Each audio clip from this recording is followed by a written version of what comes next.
La pregunta, y inclusive yo me la hacía y se la he hecho a varias personas, es ¿por qué crees que vuelan el tubo independientemente del sector o cuál tubo es aquel que está cerca a un río?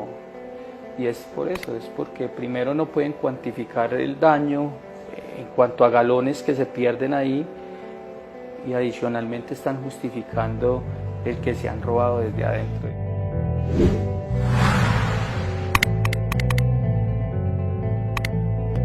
Dicen los paramilitares tenían el tubo y eso lo convirtieron parecido a una flauta porque en cada esquina había un hueco. Y sí, hurtábamos combustible y era una fuente de financiación. Pero también era más que el que se perdía directamente desde allá con estas voladuras de oleoducto. ¿Por qué creen que vuelan el oleoducto? No, que es por el daño ambiental. No, que es porque como es para los gringos, entonces para que los gringos no reciban el combustible. Eso es como el que maneja el taxi. Yo para qué voy a dañar el taxi si hay más taxis. ¿Para qué botar el combustible si a Estados Unidos el daño que se le hace es a Colombia? Porque a Estados Unidos no le ha llegado, pues no nos va a pagar. Y te decía, y es que dentro de Ecopetrol aún debe haber personas que hurtan directamente desde allá, que cuando ya han robado con facturación, salen los camiones llenos, los distribuyen a estaciones de servicio y son entre comillas legal. Entonces ya cuando hay un volumen grande de hurto robado, pues simple y llanamente llaman a alguien, al amigo, al parcero, al que piensa igual, o hey, volame el tubo. Entonces al volar el tubo, y si miras casi siempre las voladuras de oleoducto son donde hay ríos. ¿Por qué? Porque cuando van a cuantificar no solo el daño ecológico, sino a mirar cuánto combustible entre comillas se perdió, pues les va a quedar más difícil cuando ha cogido por un río. Adicionalmente entonces no solo sale el que se perdió por el atentado, sino ahí legalizan y justifican el que habían robado dentro del cartel. Esas son cosas que nosotros hemos contado y cosas que el país tal vez no conozca. Esto no solo ha pasado cuando nosotros estuvimos, sino antes y hasta después de que nos desmovilizamos.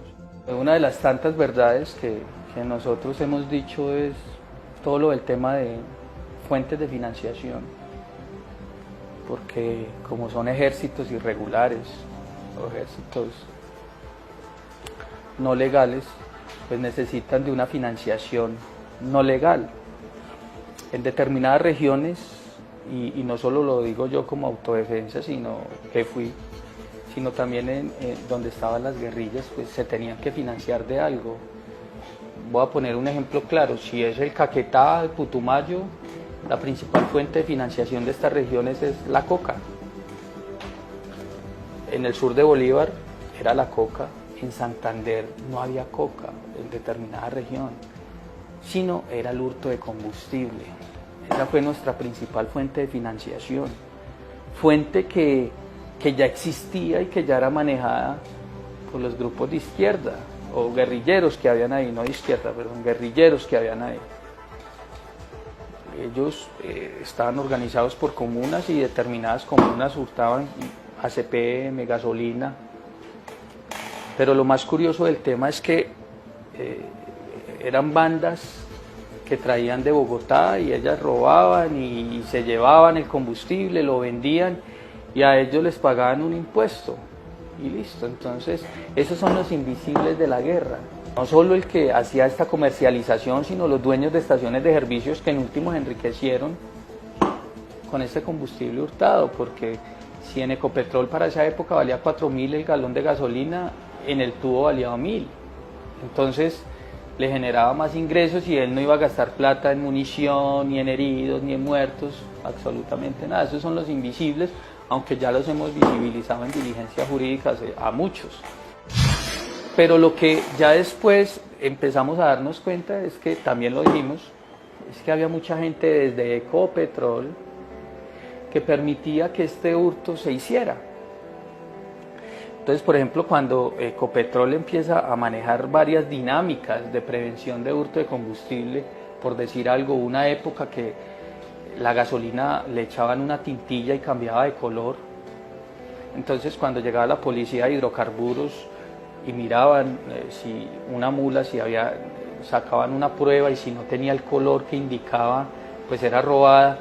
Entonces dijimos, bueno, aquí tenemos que empezar a hacer algo y es mirar a ver cómo nos enseñan no a pintar el combustible, sino qué es lo que hacen. Nos empezaron a vender unos químicos. En esa época, claro que desde hace rato el Gatorade salió en botella de vidrio.